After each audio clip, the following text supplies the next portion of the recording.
오늘은 제가 진짜로 몇 번이나 말씀드린 은행주에 대해서 한번 말씀드려보도록 하겠습니다. 은행주 관련돼서는 제가 진짜로 영상에서 많이 말씀드린 것 같아요. 1년 전에도 계속해서 말씀드린 것 같고, 밸류 프로그램 전부터 계속해서 은행주는 좋다라고 말씀드렸습니다. 저는 아직까지 은행주는 좋다라고 생각을 하고 있어요. 메리츠 금융 지주뿐만이 아니라 은행주도 굉장히 좋아요.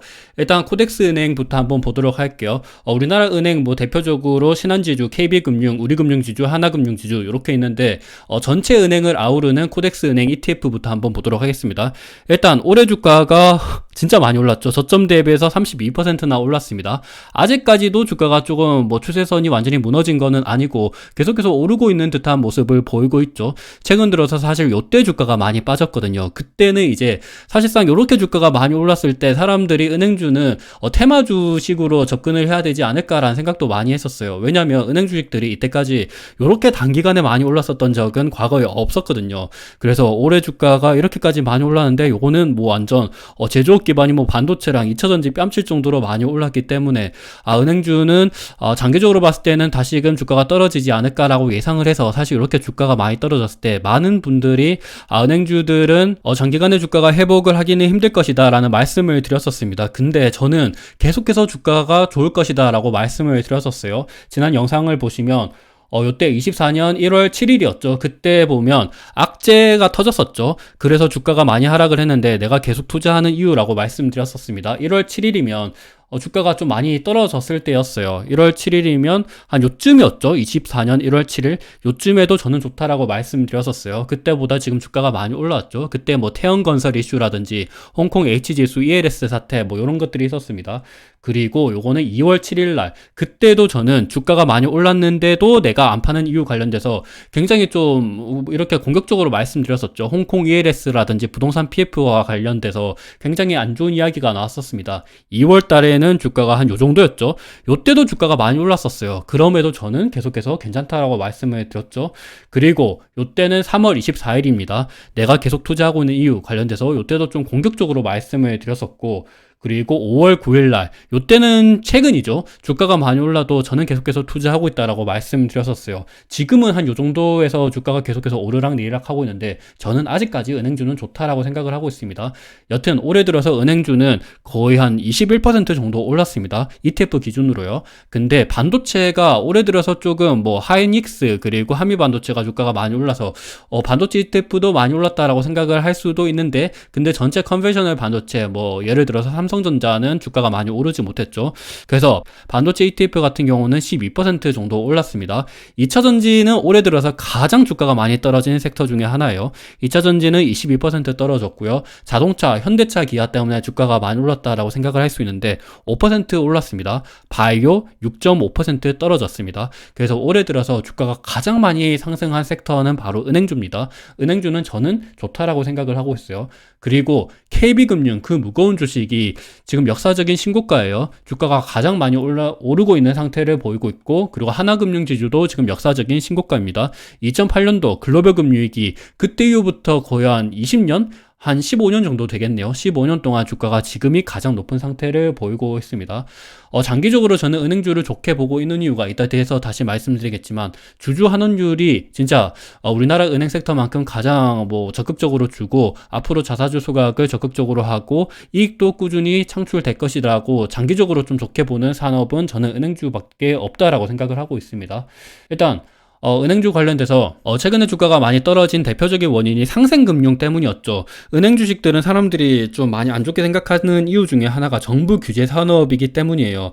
은행이 사실 정부게 아니긴 한데 그래도 경제에 미치는 파급력이 굉장히 크잖아요. 예전에 글로벌 금융위기도 그랬고, 옛날에 저축은행 사태도 그랬고, 그런 것들을 봤을 때 은행이 망하게 되면 건설이나 화학이나 아니면 반도체 산업 전반적으로 좀 미치는 파급력이 크다 보니까 은행들 관련돼서는 자본 규제라든지 이런 규제가 굉장히 큽니다. 대표적으로 코로나 때도 배당을 자제해라 이런 이야기를 할 만큼 사실 은행이 정부 게 아니거든요. 그럼에도 불구하고 은행은 정부 규제 산업이라는 것 때문에 주가가 많이 디레이팅이 됐었죠. 대표적으로 삼성금융도 마찬가지입니다. 은행이 돈을 많이 벌면 상생금융이라고, 너희들 돈을 많이 벌었으니까 이제 뭐 좀 국민들을 위해서 좀 이렇게 돈을 거둬야 되지 않겠냐라는 이야기를 많이 하거든요. 예를 들어서 예전에 뭐 독과점 시스템 개선, 그리고 이자 장사 지적에 또다시 때리기, 이런 이야기가 많이 나왔습니다.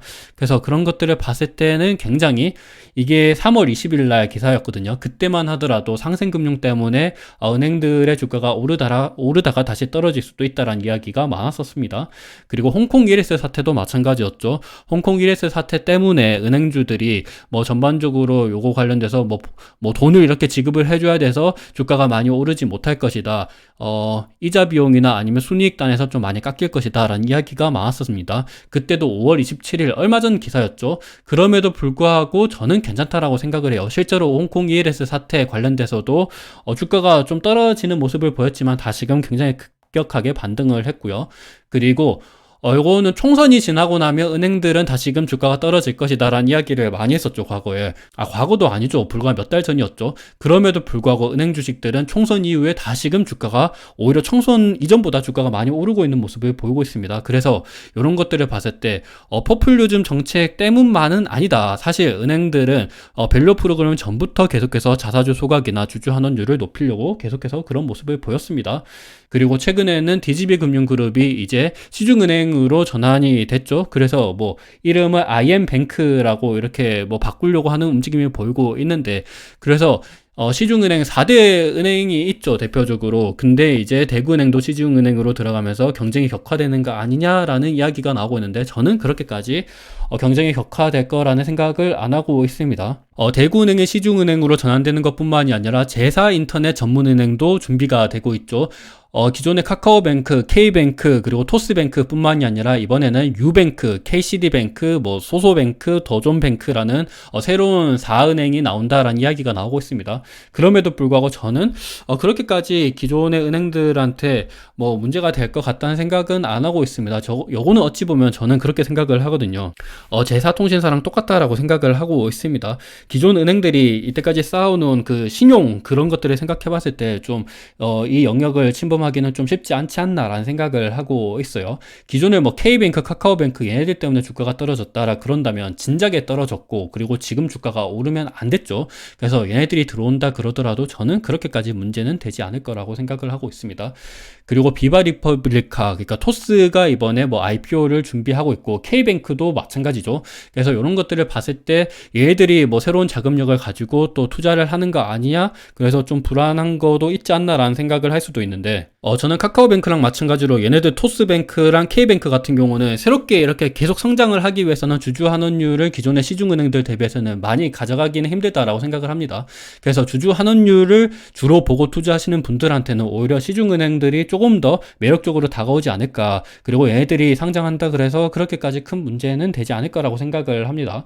그리고 이것뿐만이 아니라 총 주주 환원율을 보더라도 밸류 프로그램이 2023년도 말, 그리고 올해 초, 요때부터 시작을 했죠. 근데 그 전부터 뭐 KB금융이랑 신한지주, 우리금융, 하나금융 전반적으로, 그리고 뭐 지방은행들도 보더라도 21년, 22년, 23년, 그리고 올해 계속해서 총 주주 환원율은 원래 높아졌습니다. 밸류 프로그램이랑 전혀 상관없이요. 그리고 밸류 프로그램 전부터도 뭐 신한지주를 보더라도 자사주 소각을 그 전부터 이렇게 진행을 했죠. 그리고 그 규모도 계속해서 커지고 있습니다. 23년도 대비해서 24년도 KB금융 이 자사주 소각 규모가 커졌죠. 그리고 신한지주도 계속해서 커지고 있고, 우리금융 마찬가지고, 하나금융 마찬가지죠. 지방은행들은 아무래도 보통주 자본 비율이 조금은 떨어지고 자본 여력이 조금 부족하다 보니까 상대적으로 배당 성향이나 자사주 소각이 막 늘어나는 거는 아니긴 하지만, 그래도 장기적으로도 얘네들도 나쁘지 않다라고 생각을 하고 있습니다. 저는 그래도 일단은 개인적으로 좀 안정적으로 투자하는 거를 좋아하기 때문에 저는 시중은행을 조금 더 선호하기는 해요. 그리고 글로벌 주요 은행들의 보통주 자본 비율, 요거 그러니까 CET1 비율이라고 얘기하는 거는 내가 위험 자산 대비해서, 은행들 입장에서 위험 자산 대비해서 안전 자산을 얼마만큼 가지고 있냐를 나타낸 거거든요. 그래서 보통주 자본 비율, CET1 비율이 높으면 높을수록 은행들 입장에서는 주주 환원을 더욱더 잘해줄 수가 있겠죠. 근데 한국에 있는 은행들, KB금융, 신한지주, 하나금융을 보더라도 글로벌 은행들 대비해서 낮지가 않습니다.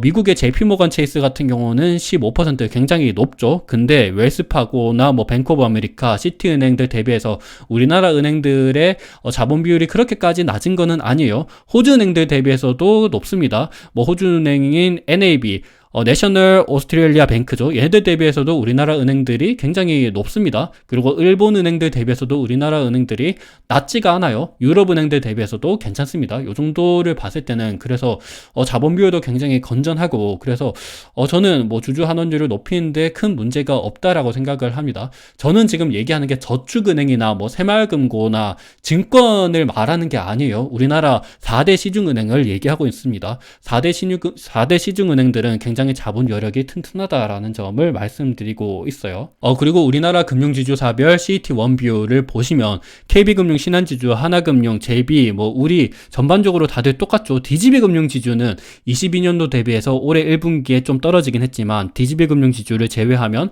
전체적으로 자본 여력이 계속해서 좋아지고 있습니다. 오히려 금리가 오르고 부실채권이 많아지는데도 불구하고 충당금을 많이 쌓았는데도 CET1 비율이 이렇게 늘어나고 있는 모습을 살펴볼 수가 있어요.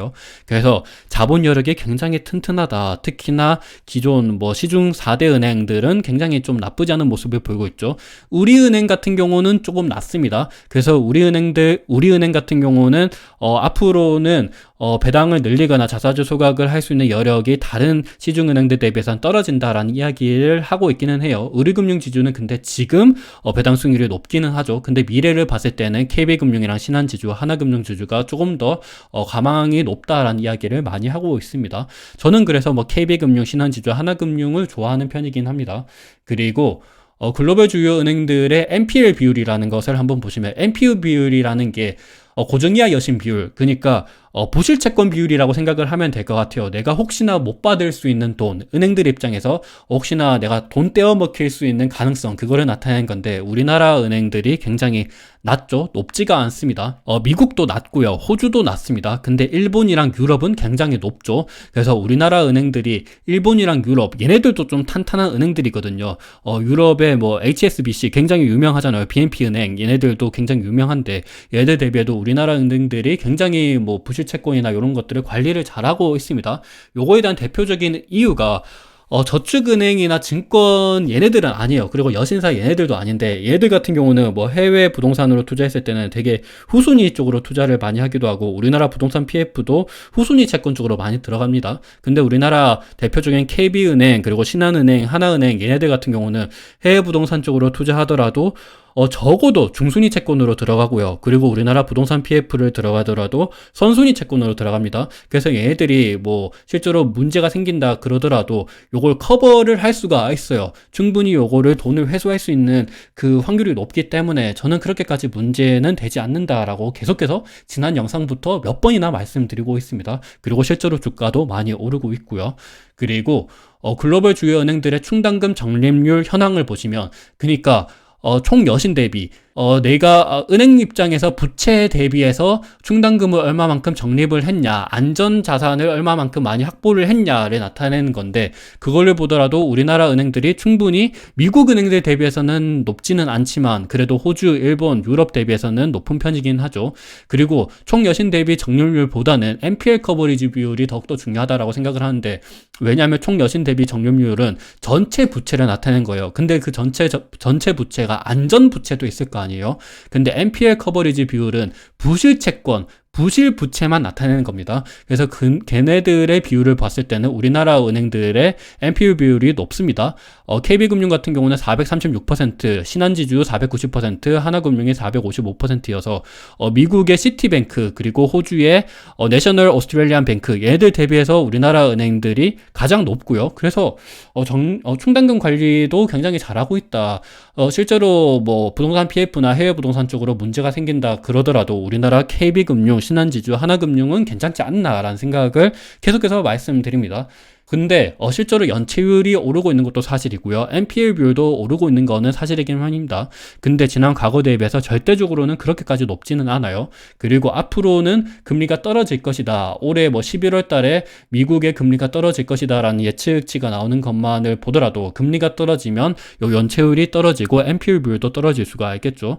그래서 그런 것들을 봤을 때는 저는 그렇게까지 큰 문제는 되기는 힘들다라고 보고 있습니다.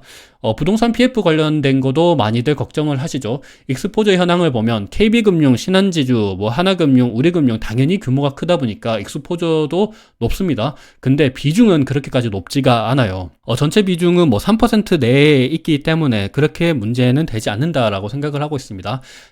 차라리 부동산 PF에 가장 문제가 있는 곳은 증권사죠.